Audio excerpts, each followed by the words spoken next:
Hello everybody, welcome to Robin's TV Extra Time, the show where we take an in-depth look at Bristol City's results and performances from across the season. Today we're reflecting on the 1-1 draw at home against QPR, a game in which City had their chances but failed to make them count. Well, joining us here in the studio for this one, we've got two former City and QPR strikers. We've got Leroy, Rosenior and Tony Thorpe with us. Welcome gents to this one. Let's get into it and just get your thoughts initially on the match, and we can show the stats that I suppose are the underlying sort of picture from this match here on your screen now. Leroy, I'll come to you first if I may. City pretty dominant, just look at that. Yeah, sometimes the stats don't tell the whole truth, but they do in this instance. 69% possession, expected goals in terms of quality of chances that they created, just under 2. QPR's, I'm surprised it's at 0.18 to be honest, 17 shots to their 5. And then you look at that, I mean, they didn't even get in this position where they could be offside, QPR. Not one offside in the whole game. But the most important stat is that one right at the top of your picture, 1-1, which is absolutely incredible, seeing how much Bristol City dominated the game and how poor QPR were. Yeah, and Tony, you were sort of calling the game on commentary alongside Alex Duffel. I mean, your thoughts on this? I mean, is this by design from the way that QPR set up and the way that they wanted to play against us today? A bit of both, really. I thought QPR were poor, but obviously you could see that they were that bad that a point would have been a good result, but throughout the game, and as you can see from these stats, I've never seen this that dominant of a performance from Bristol City, and like Leroy says, it's what's at the top that's important. Do you think QPR are sitting in their dressing room now worried about how bad they play? No, it's what they've taken from a game of football. Yeah, absolutely. It was certainly clear he will be happier, I'm sure, with the point from today. But let's take a look at how City started, because you both mentioned, you know, it was a bright, positive start to the game from a City point of view. Yeah, and I was kind of applauding a throw-in early on in the game, because from this position, Camping throws it into Nemeti's still in the offside position, but obviously can't be offside from a throw-in. But too often City have thrown backwards and tried to just keep the ball, but it just showed their intent. It was in the first minute of the game. Look at them, they're just playing forward. It led to this set piece, this free kick, and there's plenty of people in the box, and ended up with this effort from Anis Mehmeti. But it all started from that throwing forward, thinking forward, playing forward, that got them on the front foot. And there's, I think, another look at this chance for Anis here. I mean, he's hit that pretty much as well as you could hope, I suspect. Yeah, Tony? Great strike, head over the ball. He's just unlucky there, it's not crept in the far post, but yeah, he's kept his eye on it, he's kept it low, and he was unlucky, and like Leroy says, it was a great start, front foot, which is so important for a manager. Bristol City had all the right signs early doors, you know, even just from picking up a throw-in into the 18-yard box, pressing them high, making sure they don't get out and they don't get comfortable, and they did all that in the first 25 minutes, not an issue at all. No, absolutely. And let's take a look as well at some of the crosses that City were sort of firing into the box, because as much as they were having, they weren't really getting any joy from them. And we'll take a look at the sort of the first half set of crosses, and we can compare them with the second. But Leroy, your thoughts on, you know, what we're seeing here, what wasn't working? Well, what was work? This was an early cross, and as soon as I saw this, I thought of Tony, because he was here. And I know it's not only that, but my first thought was, what would Tony have done? He's got in a great position, early cross from Naki was. What would you have done, Tony? I probably would have not shot. I would have probably gone to fake to shoot, and then I'd have dragged it and then hit a left foot shot. Yeah, definitely. I probably. It's a difficult one. Is it there to be hit? There's a body in front of him, so I'd have to say no. Them kind of finishes once every 8 years, aren't they? When you just catch it lovely and it's flings straight into the top bins. But no, I would have probably chose a different option on that one. Absolutely. And this one was just, you've got to get in the 6-yard box to score. Between the two of them, it was Camping and Anis Mehmeti, both stood outside the 6-yard box. One of them's got to get across that defender, clear him out the way, or get in front of him for the other one to come and finish. You cannot be stood on your heels in the box. And you were just frustrated watching it, aren't you? You still are. I'm frustrated seeing that back, because you live and die by your 6-yard box as a centre forward. What really frustrates me with the modern day footballer is their timing's all wrong. They're already in there as a ball's coming in. You've got to be arriving in the box, you've got to have movement. There was none of that there in that 6-yard box. It's actually a good ball in, Leroy. Yeah, it's a great ball in. Yeah. It needs one. We were taught long time ago, we were taught, one, you go and get across, and the other one, you hang out.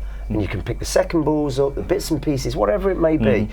None of that. No. And I just feel that the movement amongst whoever plays up front for Bristol City and QPR and any other team in the Championship, if you watch them week in, week out, the movement's not great at all. And that's not just me being a dinosaur. The movement for me, you have to be arriving in the box as it's coming in. You don't want to be already in the box. It's like they're looking for the perfect goal. It is, and do you know what? When if I'm sat next to you in the box and we're both in the box, I know one of us in the wrong position. I just need to get across that near post or get across that middle of the goal. And what it does, if I get across that middle of the goal, if I don't get it, the defender's got to come with me because he's got to defend his goal. He's got to leave the furthest man. I'll leave a little tap in for Tony. You cannot be waiting in the box. You're better about timing, but what you have got to do is get them moving across the face of defenders to move them out of the way. Yeah. Let's take a look as well at some of the crosses from the second half then, because City started having a bit more joy from some of these. Here we are then. Let's talk us through, and maybe Tony, just start us off. The movement here, what do you like? Well, there's 3 players, which is good because you've got to flood the box whenever balls are coming in, it shows their intent in the second half. But the good thing about the first 5 or 10 minutes is they're not thinking about anything here. Half a yard, get the ball in. Obviously, on not this particular occasion because he's dancing around 3 or 4 players, which is great. That one wasn't too bad because there was 3 or 4 players in there. He's probably just not picked that right pass. He's reversed one back. Exactly. But nothing wrong with that. I've got no issues with that. And here now, get it into an area. You'll cause mayhem. You'll cause people making mistakes, which you'll see in a minute with 1 or 2 efforts at goal. Yeah, Tony, you're absolutely right. But what I liked was the pass before the cross was just encouraging people to cross it. You see there, we'll talk about that a little bit later. But you saw the one before where Scott Twaine gave it to Cam Pring. He said it was go and cross it. It wasn't to his feet.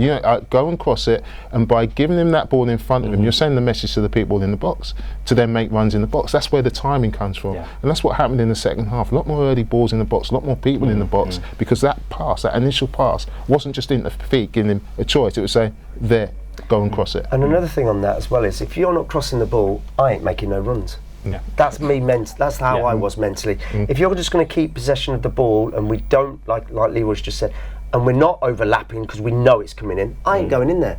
And you become lazy and you think, well, it's not coming in. But if you do what Leroy's just said, which is maybe get a third man running and you know it's coming in, you're constantly going to find yourself in there. That's the difference. It's all about a mental thing with strikers. Keep putting yourself in there and you'll keep getting your opportunities. Absolutely. Well, he's not a striker, so we can be cut him some slack, but we'll just take a look back at that Cam Pring chance, because both of you, I mean, Leroy in the studio, you were on commentary, said, why is he not taking a touch? Why has he not brought that down? Talk us through, what could he or should he have done and cut him some slack, given he's not a forward? I'll start this one off. He's not a centre forward, so you've got to give him. You've got to understand that. But I think you've got to have that instinct as a centre forward, and I know for a fact I would have chested that down and probably swiveled straight away. He's gone with a header. I wouldn't say it's a bad thing. I think the centre half, has put him off slightly because he thinks he's going to win it.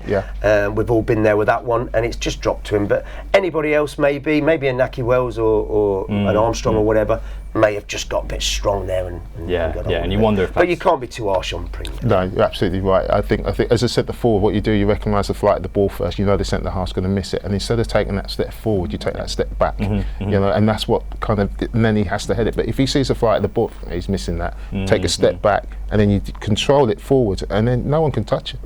No one can touch it. The defender in front of you is out of the game. The goalkeeper's too far, and if they do touch you, you get a penalty, and you put people under pressure. But that just took. And again, Cam is not a centre forward, but those things are just they're bigger chances than they looked at the time. You wanted Naki to be on the end of that, I'm sure. But we'll just take a look, Leroy, at the shape. You were keen to sort of highlight, how City sort of approached the second half. There was that momentum, but just felt that perhaps a bit of congestion around the edge of the box, which you're going to highlight now, I think, for us. Yeah, I want to try to simplify this. If we can stop it here. Just in this picture here, the ball is in a wide position. You can see 1, 2, 3, 4, 5, 6 Bristol City players this side of the D. Now, what I would like to see in this area of the pitch, you can imagine when you train, training little 20 by 20 areas. So City have got a 6v5 on this side of the pitch. I'd want to turn that into a 3v3. And then I would say to these people over here, that your right side of the midfield player, your wide player, and maybe one front player, and that's pushing it. You sort it out, and I'll give you space. And you sort it out. You either get across into me, who is going to be in the box with the other 2 players, or you get into an area where, because I'm in away from the ball, I've dragged defenders away, and you can get in towards goal. And I think we're talking about it, Tony. What did you think? I think they've overkilled the space. There's no space for anything, is there? The only space is in them little triangles that you speak about, which is fine further up the pitch. But when you get into these areas, as a centre forward, I don't want to see 7 or 8 bodies in front of me. I want to see little bits of spaces where I can make them slight little runs and things like. There's nowhere for a centre forward to run there. The only ball he's got is probably in between the two. That he's made that run there, but you've got to be a good player to keep finding players in them spaces. Yeah, and from this, they actually got an opportunity. But the thing is, all the QPR defenders are all in positions where they want to defend. You know, and all they say, but they're in a good. They're facing up the ball. They can see the ball, and you know what? They're happy with that. They're happy. They've defended that. It's all in front of them. They get a block off, and it looks like, but it's not really an opportunity. And City scored a great goal when they were set up like that. Remember when Matt Spurd came out wide? He played a little 1-2. I think it was Mayoud, and Max went and stuck it.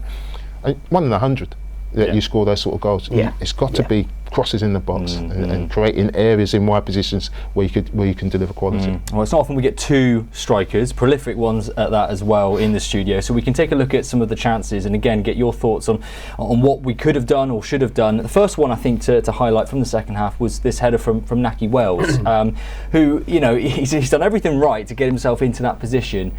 Just dragged it wide. I mean, just Tony, maybe start with yourself. What do you think? Well, he's not given up on it for a start. You know, it's not the greatest ball in, and obviously the centre half tried to chest it back, which is ludicrous, really. But he hasn't given it up. He's in the right areas, and for me here, he's just got to be probably a little bit braver. Maybe I'm being a bit harsh with him looking back at that, because the keeper's all over him now. And he hasn't got a massive lot of space, Leroy, to put that in, as he really looking back at it. No, if you look, it's just a quick one, bang. Yeah, he's quick. He's reacting to it, isn't he? He hasn't done anything wrong. If he hits the target, he scores. He's done everything bar put it in the back of the net. He's been pretty brave, really, because normally keepers come out and you get a clout around the ear for it. Let's take a look just at the Mehmeti one that follows, and Leroy, perhaps we can get your thoughts and analysis on this. I think when he slipped in, if I'm not mistaken. Let's have a look.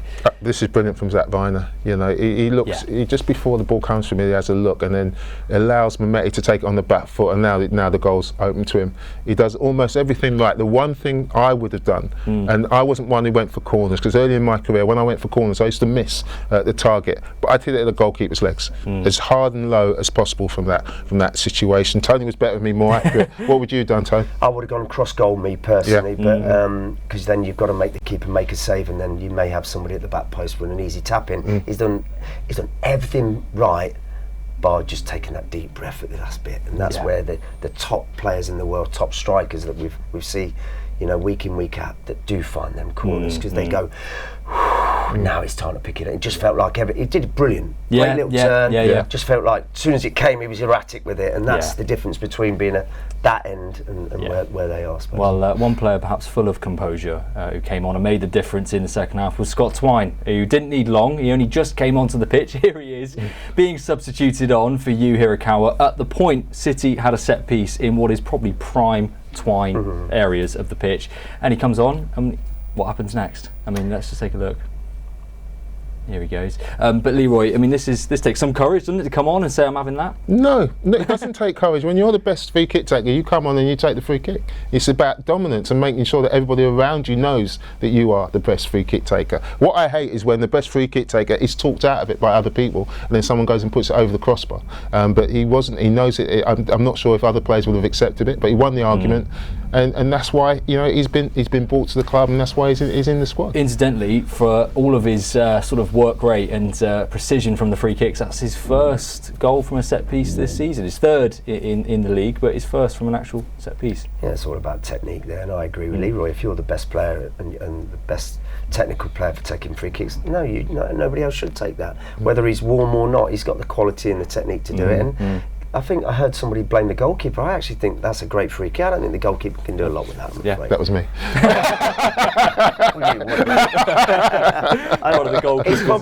His ball's probably not done a great job, but I think he's just probably left too much of a gap there. But I still think if he'd have been slightly over, he wouldn't have got to that. Yeah, well, we're going to finish with, QPR's I think only chance of the game, certainly up until this point. I mean, just during commentary, you mentioned, I think it's 55th minute before QPR even had a touch in the City box. Extraordinary from them, but they did manage to find an equaliser, and it's just one of those. It's just a moment of madness, isn't it, really?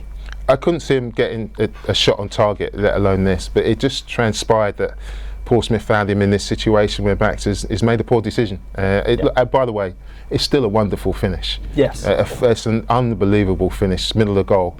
Not a bad celebration. Not a bad celebration, but it comes from City's corner, and it's Cam Pring who's last man and goes in, makes the right decision, but it's just a poor header back in, and it's put in behind by Varane, and then he's made a really poor decision because he's nowhere near it, and we'll discuss whether he could bring the player down, but he could easily have taken another touch. I think if he takes another touch, that brings the likes of Bird and Knight who are trying to get back into the equation, because they get between him and the ball, makes it more difficult. It's a wonderful finish, Twaine, isn't it? Oh, it's a great finish. Without being overly harsh with O'Leary, he'll be gutted. He knows he's made a mistake. But Right? I'm more concerned about how many players Bristol City have got up for the corner. I mean, I think they had one person back. Pring's headed it back into an area that's got retrieved from one of the QPR players. He's only played a slight ball into someone. They're in, and I'm not in, but it's one. Basically, he was ahead of the centre half. That should not be the case. You can still leave one or two back and do your job. You've still got a football match to win. For how bad Queen's Park Rangers have been today, they've got a point. But Leroy's right. That is. If you tried that, I don't think you'd score 6 out of 10. I was going to say, No. Whether there's no pressure or not, he's still got to keep his head down. I personally would have took another touch and then maybe had a go. He's gone, no, I've got round you and I'm just going to keep my head down. But it's a great It's a great, and you know what, and when you've been in the game, when you haven't had a touch, you haven't had a kick of the ball, you're just chasing around, you know, as a forward, you're just running around, you've got no energy. For him to find that energy and to find that finish, it was exceptional. Yeah, well, final word from you both. Up next is West Brom, next Sunday, final game before Christmas Day. West Brom at the moment, you know, they seem to be up there in and around the playoff spots. They went through a long phase of drawing games, but nonetheless, the Hawthorns is a tricky place to go. Tony, your thoughts? Yeah, I mean, they've had a lot of draws, West Brom, and they had a great result last week against Coventry. I think they beat them 3-0 at home. So it's that time of year, isn't it? This is the crunch time. There's half the season to go. Who wants it? You know, who wants to roll their sleeves up and go to West Brom and go and get a nice 3 points? Or do you take the negativity of today's result, not performance, into that? Who knows? But yeah, it's crunch time now, isn't it? Yeah, it is crunch time.